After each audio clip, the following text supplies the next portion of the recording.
Take a look.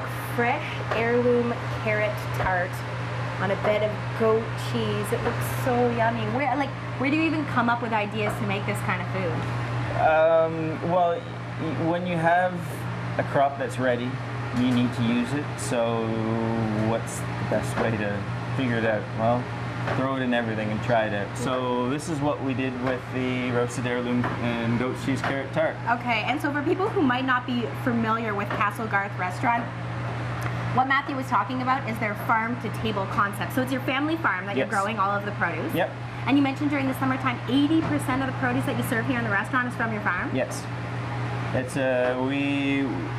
it all started out because when we first moved here, most of the companies, first of all, wouldn't come out to White Lake to deliver to us. And the next thing was they didn't know what the products were that we wanted. Right. So it was do it yourself. And we've never really looked back since. So we now grow 7 different varieties of carrots, 82 varieties of tomatoes, 10 varieties of potatoes, beans, corn, the works. And so, as I said, when the crop's ready, we have to use it. So with the roasted heirloom tart, we've just got some puff pastry here. We just cut them in half. Do you make the puff pastry yourself? We make everything here. It's we believe in when you do it yourself, it tastes better. Well, and it typically does. Well, depending on whether or not you're a good cook or not. When I do it myself, it does not taste better. So what we do is we just you sprinkle the goat's cheese underneath. Okay, so it cooks with everything on it. Yeah, so it cooks with the carrots. And your goat cheese is coming from which farm? You know what? This one we haven't got a local producer, but this one comes from a farm down in southern Ontario. Oh, okay, perfect. So everything is from Ontario. From Ontario.